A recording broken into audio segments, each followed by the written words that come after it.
At my wedding, my mom smiled and said, "We're giving your car to your sister since her boyfriend's parents gifted it to you." I pulled out the legal envelope I'd prepared and watched her face crumble as she read it. "My name is Nova. I'm 29, and I work as a senior financial analyst at Goldman Sachs, making $147,000 annually. What my family has never understood is that my job isn't just about numbers. It's about identifying patterns of financial exploitation and building ironclad documentation to protect assets worth millions. For the past 3 years, I've been quietly applying those same skills to document my family's systematic pattern of taking everything I've worked for and giving it to my younger sister, Danielle. The car situation was just the latest in a decades-long pattern.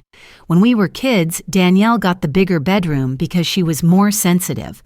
When she destroyed my homework table with nail polish remover, I was told I should have kept my school supplies in my own room. When she crashed her first car at 19, the weather was blamed and my parents bought her a replacement immediately. When I worked 3 warehouse Christmases to save $8,000 for my first reliable vehicle, they praised me for being so independent and responsible. The pattern was textbook financial manipulation. Danielle was positioned as the victim who needed rescue, while I was cast as the capable one who should be grateful for the opportunity to sacrifice. As a financial analyst who'd helped prosecute embezzlement cases worth $50 million, I recognized the psychological framework immediately. My parents weren't just enabling Danielle. They were systematically redistributing my resources to subsidize her lifestyle while conditioning me to accept it as love. What none of them realized was that I'd been building a case file for years. Every borrowed item that never returned. Every bill I'd been guilted into paying just this once. Every time they'd promised something to me, then given it to Danielle instead. I had receipts, bank records, text message screenshots, and attorney-reviewed documentation of a pattern that would make family court judges very interested in protecting my assets. The wedding car situation was their biggest overreach yet, and I'd seen it coming from miles away. Evan's parents had given us a 2019 Honda CR-V at the rehearsal dinner, title in my name, worth approximately $22,000. They'd handed me the paperwork with both hands like it was a blessing. "You two are building a life together," his father had said. "Here's something to help you move forward together." The gesture was about welcoming me into their family through trust, not ownership. But 3 days before the wedding, when Danielle's 2014 Corolla finally died completely, I overheard a phone conversation between my parents that told me everything I needed to know. Mom was already planning to announce at the reception that the car would make more sense with Danielle, since Evan and I could afford to buy another one, and Danielle was struggling to get to her retail job.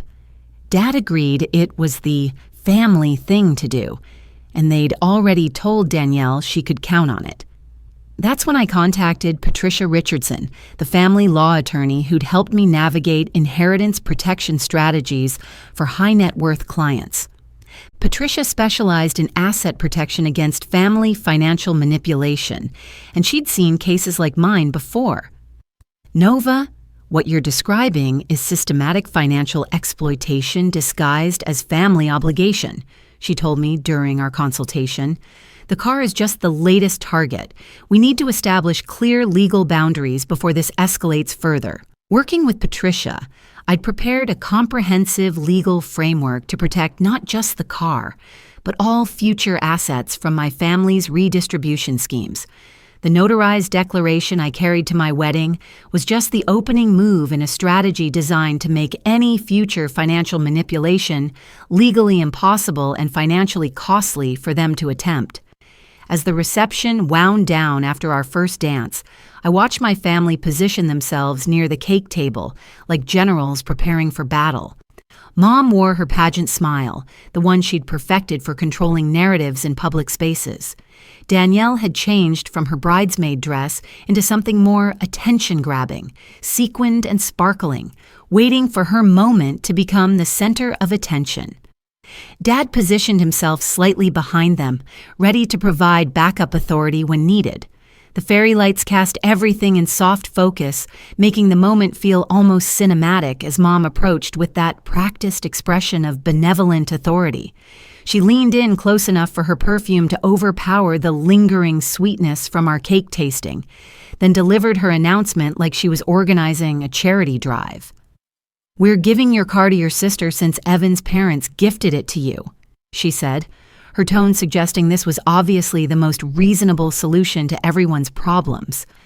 Danielle's had such terrible luck with vehicles, and we thought this would be more useful with her.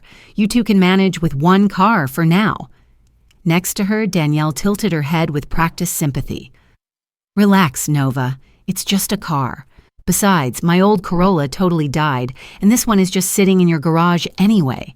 It honestly makes more sense for me to have it." Behind them, Evan caught my eye, his eyebrows lifting just slightly. He didn't move or speak because we'd already discussed this exact scenario. We'd both agreed that this confrontation was inevitable, and we'd prepared accordingly. What my family couldn't have known was that their spontaneous wedding announcement was actually the final piece of evidence I needed to trigger legal protections I'd spent months putting in place. I slipped my hand into my clutch and felt the weight of the envelope I'd prepared. The paper felt heavier than it should, loaded with the legal authority to end their financial manipulation permanently. My mother's smile brightened as she watched me process what she'd said, clearly expecting the same capitulation she'd trained me to provide for 29 years. "You're giving away our wedding gift," I said quietly, not loud enough to create immediate drama, just clear enough to be acknowledged. "Without asking us." Mom's smile barely flickered. "Don't make this a thing, Nova. It's just a car. Besides, your envelope from us was empty. We decided to make this our symbolic wedding gift instead." That line revealed everything about their strategy.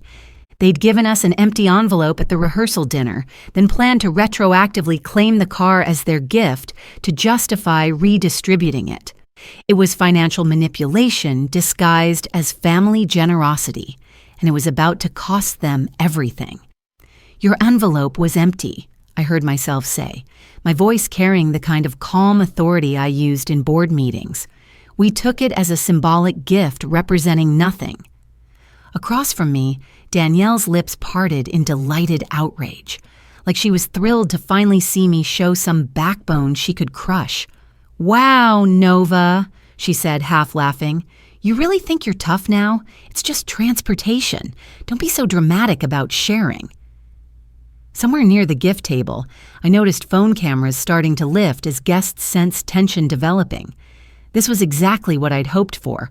A public confrontation with witnesses and documentation, making their financial manipulation visible to everyone who'd previously dismissed my concerns as family drama. I leaned toward Evan and whispered, "Give me the envelope." He didn't ask which one, or whether I was sure. He simply slipped the legal envelope from my clutch with practiced ease and placed it in my palm like we were exchanging wedding vows. The weight of it felt like justice waiting to be served. My father reached for it before Mom could react, curiosity overriding caution. Danielle leaned in with hungry eyes, probably expecting a check large enough to make the car seem trivial. They opened it like it might contain money sufficient to solve all their problems.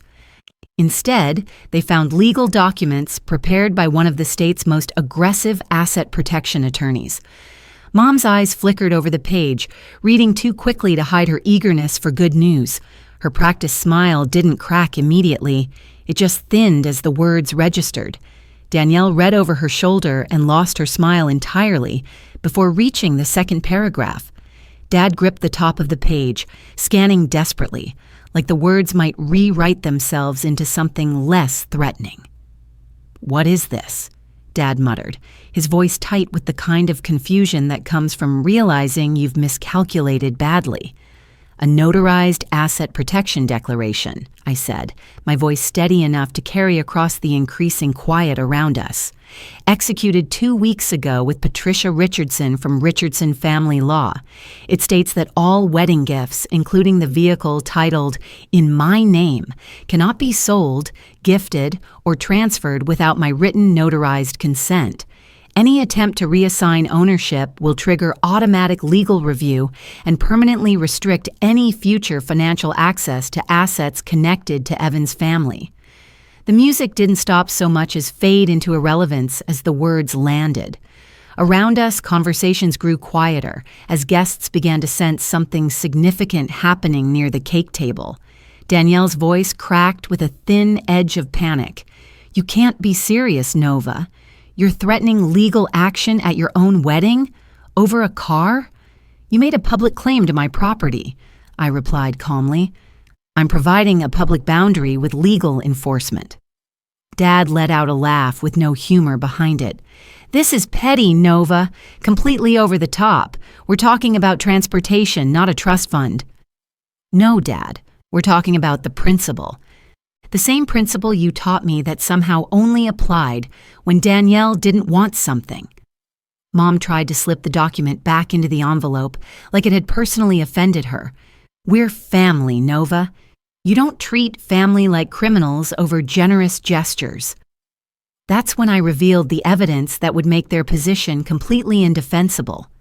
"You went into our garage last night," I said, my voice quiet as a blade. "You took photos of the car and posted them on social media." Danielle blinked slowly like a deer deciding whether to run. That was just a joke. Symbolic." "Symbolic of what, exactly?"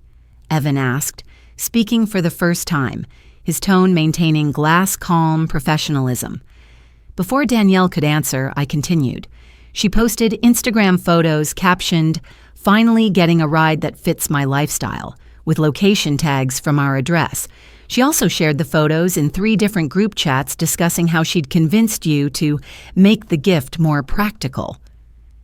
The silence that followed was dense and suffocating.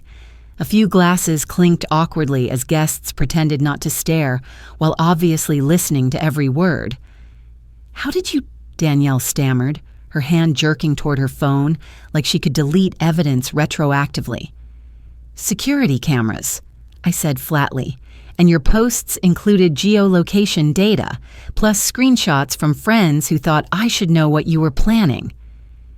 A soft gasp scattered through nearby tables as the implications registered. This wasn't spontaneous family decision-making. It was premeditated theft with social media documentation.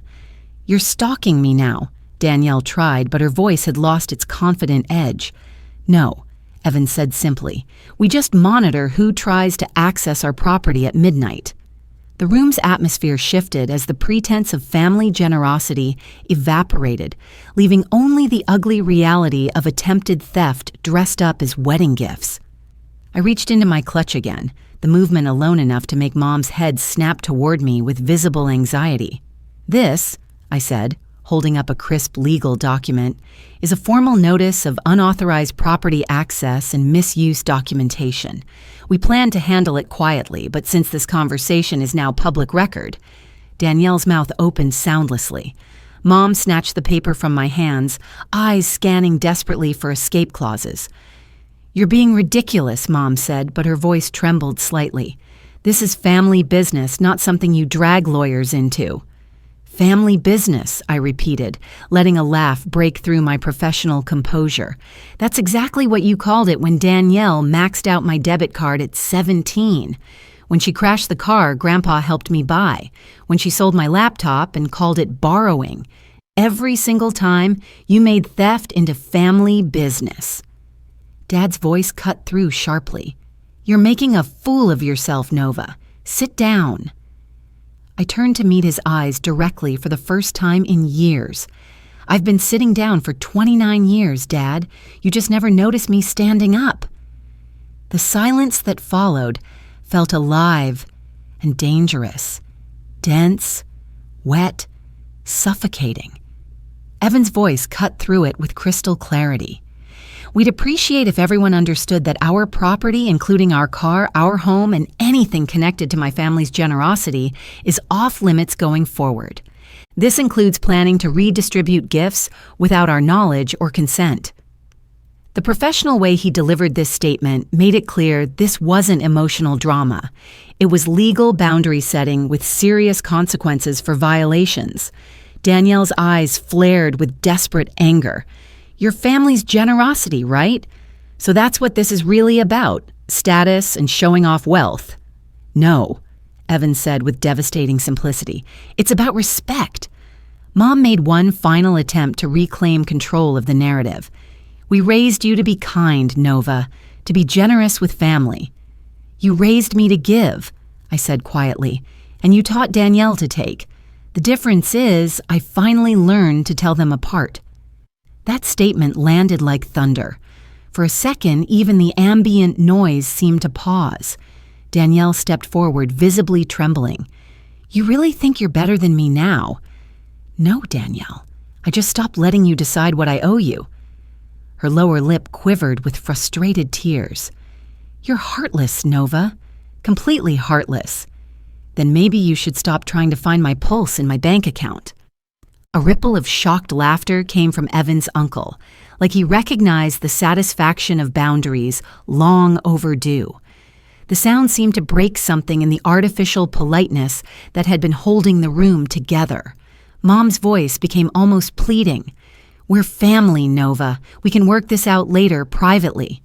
"No," I said firmly. "Later is how you kept me small for 3 decades. There is no later. There's just right now, with witnesses and legal documents that make everything clear." Danielle tried to laugh, but the sound cracked pathetically. "You're not perfect either, Nova. You've made plenty of mistakes." "I never said I was perfect," I replied, "but at least I'm not pretending theft is love." Her eyes filled with angry tears. "You'll regret this, Nova. You'll regret destroying the family over money." I looked at her steadily. "I already regretted something for 29 years, Danielle. It just wasn't this." With that, I turned away from them completely. Evan took my hand and guided me back toward the dance floor as the band, sensing the moment, shifted into something slow and almost cinematic. We didn't speak as we began moving to the music.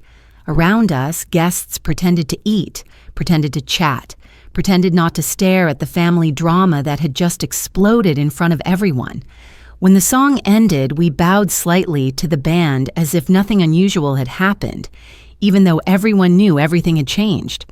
As we moved past the family table, I handed Dad the second envelope I'd prepared, the one containing documentation of every financial manipulation they'd orchestrated over the past 5 years, along with estimated monetary damages totaling $47,000. "Help isn't theft," I said quietly as we passed, "and love isn't access to other people's resources."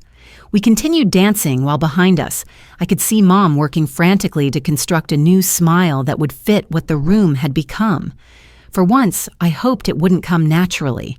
The music continued, but underneath it, whispers began rolling through the tables like tide, cousins murmuring, aunts pretending to adjust their napkins while their phone cameras shook, Mom's friends mouthing drama behind champagne flutes. That night, after the reception ended, we drove home in the same car they'd tried to claim. Windows down, night air streaming through, silence that felt earned rather than awkward. When we pulled into our driveway, Evan turned off the engine and asked quietly, "You okay?" I stared at our house, the quiet street, the vast empty night that felt like freedom. "I'm more than okay," I said. "I'm finally finished with a 29-year project." He smiled, reaching for my hand. "Good. Because something tells me your family isn't finished with theirs." He was absolutely right. The next morning proved it. The morning after the wedding felt like waking up in someone else's life. My dress hung over the chair like evidence of something that had happened to someone braver than I usually felt. The bouquet had wilted in its vase, but somehow that felt appropriate. Beautiful things die when you try to force them into unnatural shapes. Evan brewed coffee while I scrolled my phone, half awake and half bracing for the retaliation I knew was coming. I shouldn't have looked, but curiosity has always been my weakness. The first post hit like acid in my chest. Danielle Harper. Some people value money more than family. Hope it's worth it.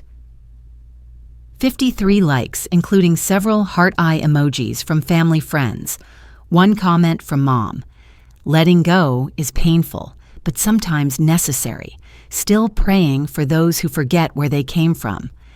I stared at the screen until it dimmed, recognizing their strategy immediately. Whoever speaks first gets to define what happened. The truth becomes whatever sounds sympathetic enough to generate social media support. Don't read it again, Evan said gently, noticing my expression. I'm not, I lied, already scrolling to see who had liked Mom's comment. He slid a coffee mug toward me. She's trying to rewrite the story before it solidifies. Classic damage control. We'd planned to leave for our honeymoon that morning. Drive up the coast in our car, the one they'd tried to claim. No destination, just a map marked with places we'd never been together. As I packed, another notification chimed. This time, it was worse. Much worse. A GoFundMe link. Title: Vehicle Emergency Caused by Family Betrayal. Goal: $8,000. Organizer: Danielle Harper. The description was written in her signature style, flowery victimization with just enough specific details to sound credible. My sister and her husband blindsided me at their wedding reception. I lost access to transportation that had been promised to help me get to work and take care of myself. I'm just trying to rebuild after this unexpected betrayal. Every little bit helps during this difficult time. 2 donors so far. $18 raised. One name stood out. Anonymous, $10 with the message, "Karma will remember this." Evan burst out laughing when I showed him. Someone donated $10 to Karma? You literally cannot make this stuff up. I took a screenshot and closed the app. She'll delete it when she realizes people aren't buying the victim narrative. And when she does, Evan said, she'll find another way to play victim. She always does. The drive started quietly, the kind of earned silence that comes after telling the truth in public. We rolled past city limit signs and into stretches of highway that hummed like freedom itself. No text notifications to answer, no family obligations to navigate, just wind and gas station snacks and the horizon opening up ahead of us. At one rest stop, I caught my reflection in the car window. No makeup, hair pinned up messily, eyes tired but genuinely peaceful for the first time I could remember. You look different, Evan observed, following my gaze. I feel unhooked, I admitted, like I've been holding my breath for a decade and finally remembered how to inhale properly. He smiled. Boundaries will do that to you. We didn't talk much after that. We didn't need to. Every mile between us and my parents felt like construction of a wall I should have built years earlier. 3 days later, while sitting by a lake with our feet in cold water, my phone buzzed with a message I'd been expecting. Mom had finally moved past social media manipulation into direct guilt deployment. Nova, you're clearly still angry, and this has gone much too far. Family helps family. That's how we raised you. We love you and want to work this out. But you have to stop this legal nonsense and remember where you come from. I stared at the message for several minutes, feeling those familiar words trying to wrap around me like chains I'd worn so long I'd forgotten they were restraints. The words felt like a net designed to pull me back into the same role I'd finally escaped. Then I replied with a single photo. Not us smiling at sunset, not wedding pictures, not the car. Just a clear image of the notarized legal document. Caption, help isn't theft, documentation isn't anger. I blocked her number immediately afterward, not from hatred, but from habit breaking. Blocking her was like changing a password on an account that had been compromised for years. Back home, we unpacked slowly. The air in our house felt different, lighter, sharper, more honest. The group chats fell silent. My cousin's daily messages dried up completely. The family thread that once pinged constantly with good morning messages and dinner planning was dead quiet. It didn't hurt the way I'd expected. It felt earned. 2 weeks passed before anyone tested the new boundaries. A cousin finally texted, "Hey, are you guys okay? Aunt Margaret said there was some kind of fight at the wedding." "Not a fight," I replied. "A boundary." No response, just those 3 dots that blinked for a while, then disappeared into the digital equivalent of awkward silence. The peace was its own reward. Evan and I settled back into work routines, stopped explaining ourselves to anyone, started new traditions that belonged only to us. Slow Sunday breakfasts, evening drives with no destination, music without lyrics that needed to be discussed or justified. Sometimes I'd see Danielle's name appear in suggested social media posts, her curated happiness polished like glass, transparent and fragile. I stopped clicking on anything with her name. The curiosity that had once compelled me to monitor family drama finally died of neglect. One evening, while sorting through wedding photos, I found one that captured everything perfectly. It wasn't staged or smiling or pretty. It was taken seconds after the confrontation. Mom's hand frozen mid-gesture, Danielle's mouth half open in shock, my own expression unreadable but determined. Evan beside me, calm and solid as a lighthouse. Some friend must have snapped it accidentally, but it was the most honest photograph from the entire evening. I printed it and tucked it behind all the beautiful formal portraits in our main photo frame. Because perfection is performance, but truth, even when it's uncomfortable, is worth preserving. 6 months later, I received a message that confirmed everything I'd suspected about my family's real motivations. It came from Megan, Danielle's best friend from high school, who'd apparently grown tired of being used as a flying monkey in family manipulation campaigns.